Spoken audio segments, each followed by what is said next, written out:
Kata Nabi SAW dalam hadis Bukhari, janganlah seseorang di antara kalian mengucapkan kalimat, doa, permintaan, atau munajat, atau penyampaian sesuatu kepada Sang Pencipta yang buruk, baik buat dirinya, baik buat keluarganya, baik buat hartanya, karena jangan sampai malaikat lewat dan mengiyakannya.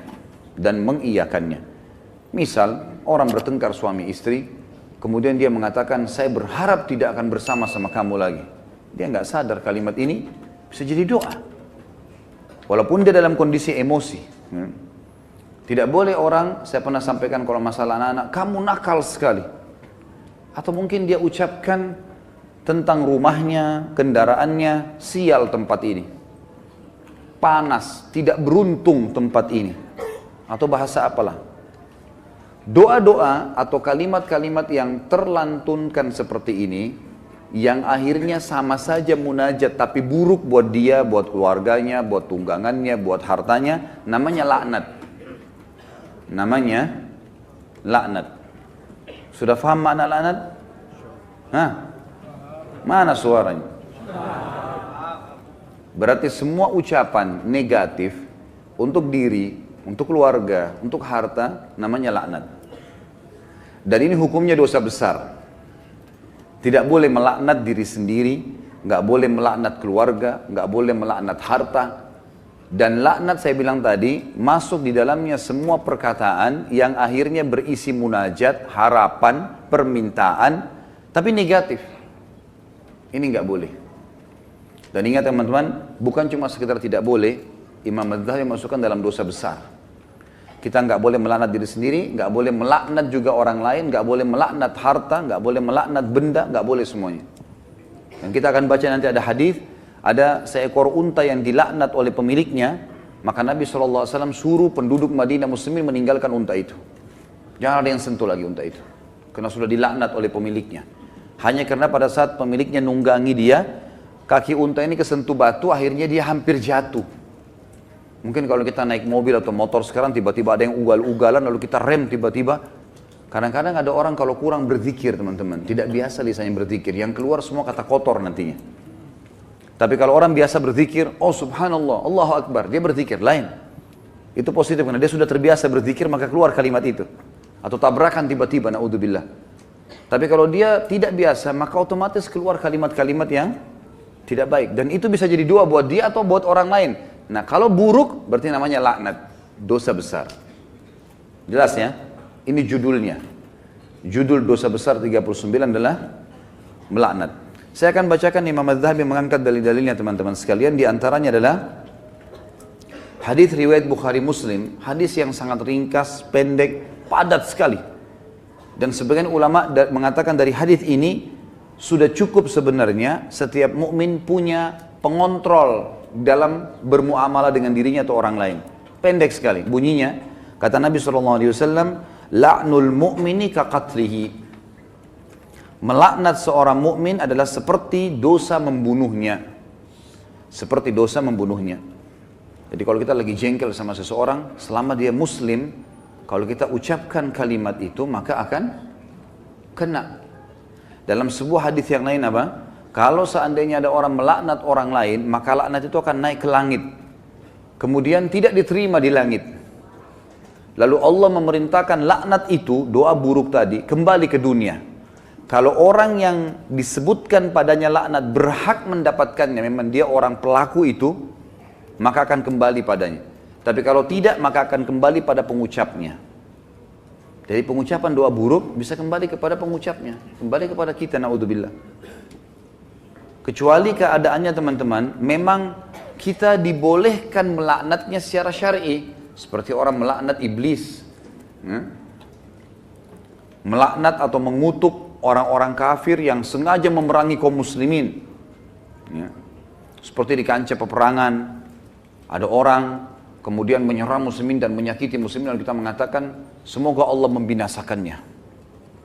Sama kan laknat itu, tapi di sini babnya terbuka, pintunya terbuka, ya. Karena memang dibolehkan secara syar'i. Kalau orang hanya pelaku maksiat teman-teman, tidak boleh dilaknat. Apalagi kalau dasarnya orang ini orang mukmin yang tidak bermaksiat. Seperti pernah ada seorang yang berzina di zaman Nabi SAW lalu dirajam, dilempar batu. Lalu ada seorang sahabat berteriak mengatakan, semoga Allah melaknatmu. Kenapa? Karena dia berzina. Dan memang nyata, kepergok, lagi dihukum. Berarti orang lagi buat maksiat kan? Sama kalau kita orang lagi mabuk misalnya, di pinggir jalan. Tetap nggak boleh dilaknat teman-teman. Lebih baik kita ucapkan apa? Jangan kita bilang, semoga Allah binasakanmu. Mudah-mudahan mobilmu tabrakan. Nah, ini nggak boleh kita ucap. Ya Allah berikan hidayah. Karena pengucapan ini laknat tadi. Kalau tidak kembali ke dia dan memang tidak akan kembali ke orang-orang ini. Kecuali tadi yang saya bilang orang yang dikhususkan. Iblis, syaitan, ya, orang-orang kafir yang menyakiti muslimin. Ada memang pintu-pintunya saja. Kalau tidak, cuma orang yang bermaksiat dari kaum muslimin tidak boleh. Apalagi dasarnya bukan orang bermaksiat. Para ulama, para da'i, para orang-orang soleh dan solehah. Diolok-olok, dicaci maki. Ini semua masuk dalam masalah bahasan laknat. Melaknat orang mukmin maka lebih berat atau bahkan sama dengan membunuhnya. Kita tahu membunuh dosa besar.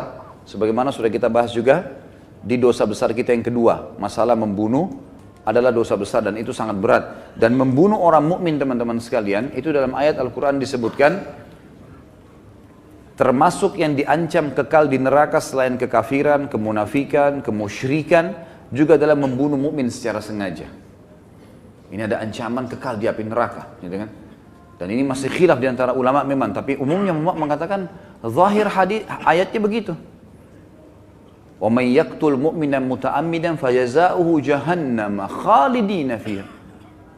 Siapa yang bunuh orang mukmin, maka dia akan disiksa atau dikekalkan di dalam api neraka, ya. Itu ada di dosa besar nomor 2. Maka dia akan dimasukkan ke dalam api neraka dan dia akan kekal di dalamnya. Maaf, sebentar saya pastikan lagi.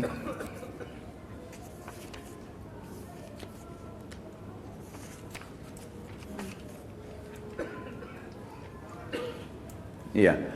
Ayatnya dalam surah An-Nisa ayat 93, A'udzubillahi minasyaitonir rajim, wa may yaqtul mu'mina muta'ammidan fajazaohu jahannamu khalidan fiha wa ghadiballahu 'alaihi wa la'anahu wa 'adda lahu 'adzaban 'azima.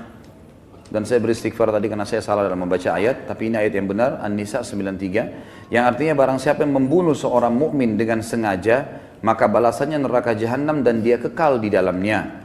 Dan Allah murka kepadanya dan melaknatnya serta menyediakan azab yang besar baginya. Ya. Sementara melaknat orang mukmin sama dengan membunuhnya. Hadis yang kedua, tadi hadis Bukhari Muslim, hadis yang kedua riwayat Imam Bukhari dan juga Imam Muslim menyebutkannya. Kata baginda Nabi SAW, sibabul muslimi fusuqun wa qitaluhu kufur. Mencaci maki seorang muslim adalah suatu kefasikan dan membunuhnya adalah suatu kekafiran. Di sini kalimat mencaci maki seorang muslim adalah sebuah kefasikan, maksudnya adalah caci maki masuk dalam laknat. Caci maki masuk dalam laknat. Misal seseorang punya pegawai, lalu dia mengatakan kamu bodoh. Kalimat bodoh ini, walaupun dia lagi salah, bukan itu sama doa buruk kan, laknat. Maka bisa kembali ke dia, bisa kembali ke dia, tapi pengucapnya walaupun orang itu layak mendapatkan kalimat bodoh, kembali ke dia kalimat itu, tapi laknat ini bisa kembali menjadi dosa besar bagi pengucapnya. Dan lebih baik jangan diucapkan. Lebih baik jangan diucapkan. Beda kalau kita menghardik perilaku, misal gini. Ada orang melakukan perbuatan yang ngawur dia melakukan perbuatan yang orang tidak lakukan. Misal mobil lagi sangat kencang, kemudian dia tiba-tiba berjalan di tengah jalan, seperti menunjukkan sebuah atraksi atau kehebatan gitu kan. Lalu kita mengatakan perilakunya orang ini gila. Perilaku, perbuatannya itu berbeda. Yang dimaksud laknat sini adalah masuk kepada individunya. Karena perilakunya memang betul salah, gitu kan? Perilakunya salah. Kalau kamu terus melakukan perbuatan ini, seorang guru bilang sama muridnya, kamu bisa menjadi orang bodoh. Gak masuk dalam laknat itu. Karena yang sedang dibahas apanya? Perilakunya. Perilaku beda, gitu kan? Kalau kamu terus saja seperti ini, telat datang di kantor, tidak mengerjakan pekerjaan, kamu tidak akan berprestasi. Kata-kata tidak berprestasi, buruk atau tidak? Buruk. Masuk semua dalam globalnya makna laknat, tapi tidak masuk di sini karena dia sedang menilai perbuatan memang yang sedang salah. Beda, gitu kan? Seseorang membersihkan rumah atau masjid masih kotor. Ini kenapa dibiarkan kotor? Kalau begini nanti orang akan menilai kamu buruk. Menilai perbuatanmu buruk. Bukan laknat itu. Jelas ya? Jadi yang kita maksud di sini adalah individunya. Mencaci maki di sini masuk di dalamnya adalah kefasikan dan membunuhnya adalah sebuah kekafiran. Kemudian dalam hadis Muslim dari Rasulullah SAW bahwasanya beliau bersabda di dalam hadis yang diriwayatkan Imam Muslim juga la yakunu la'anu syufa'a wala syuhada yaumal qiyamah. Orang-orang yang gemar melaknat lidahnya suka mengucapkan kata-kata buruk. Termasuk sih teman-teman ya, saya sering dengar orang bercanda sama temannya, ucapkan nama binatang, ya. Panggil nama binatang, panggil kata-kata buruk, ya. Kadang-kadang kalau ditanya apa itu, oh itu artinya ini, oh itu arti buruk semua. Walaupun dia cuma bercanda sama temannya.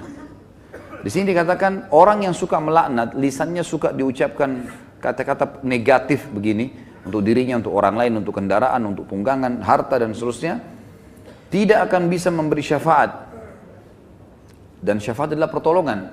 Saya pernah tekankan teman-teman, syafaat itu akan didapatkan bagi kalau manusia biasa kayak kita, kalau timbangan amal kita sudah lolos.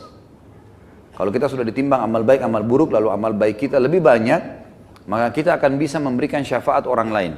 Sebagian ulama mengatakan, sesuai dengan kadar lebihnya, pahalanya dia. Misal pahalanya 10.000, dosanya 100. Maka lebihnya, selisihnya dia bisa membantu orang sejumlah itu, tapi bukan diambil pahala dia, cuman kadarnya saja.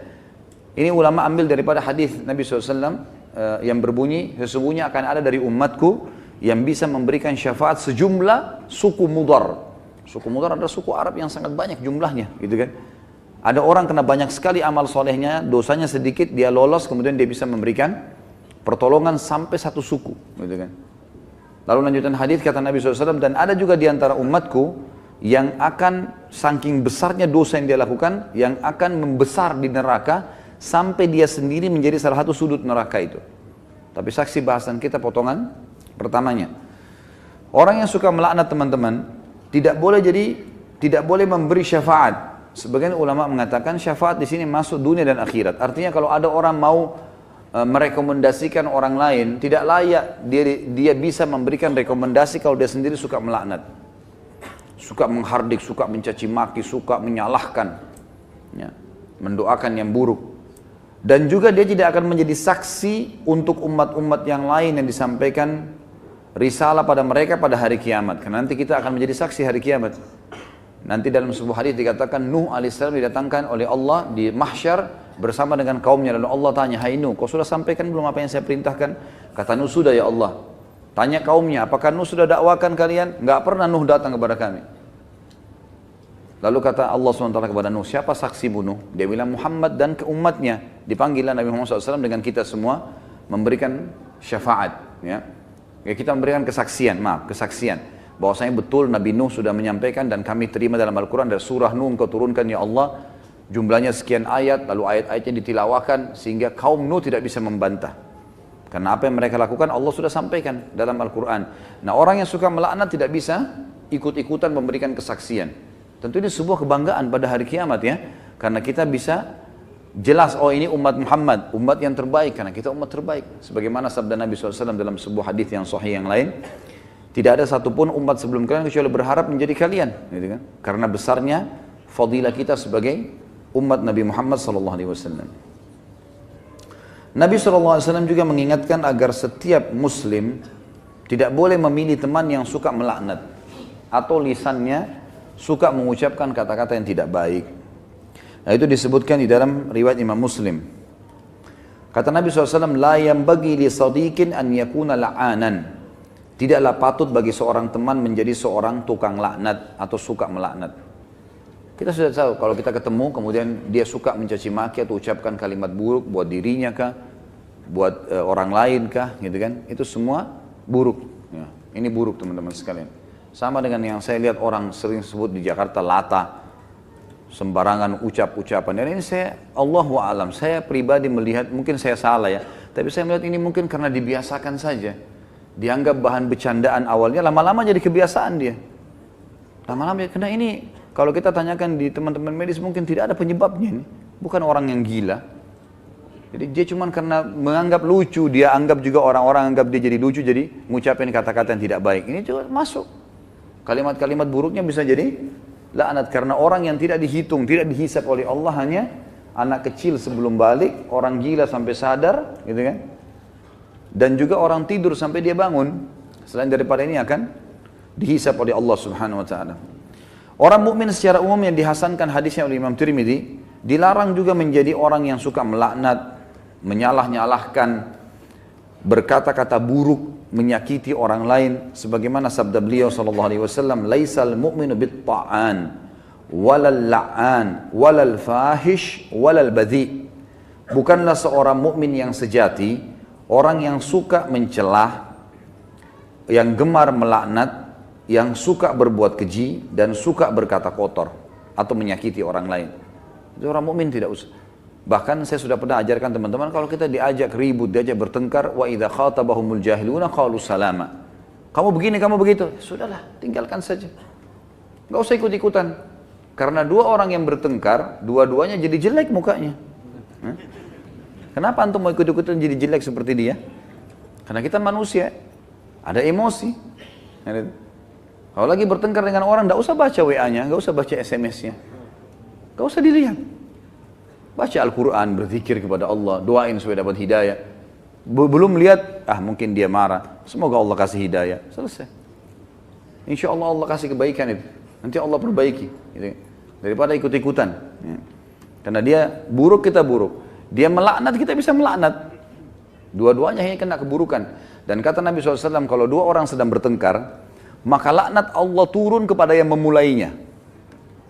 Siapa yang memulai pertengkaran, dia yang dilaknat sama Allah.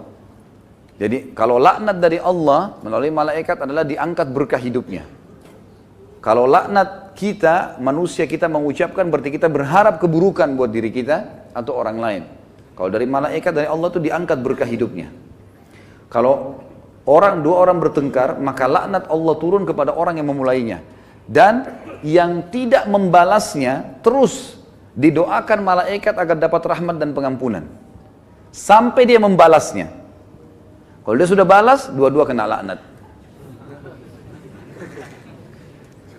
Jadi tinggalkan saja.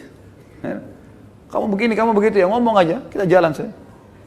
Dia yang ngomong. Tulis SMS sampai 1000, tidak usah baca. Tidak usah baca.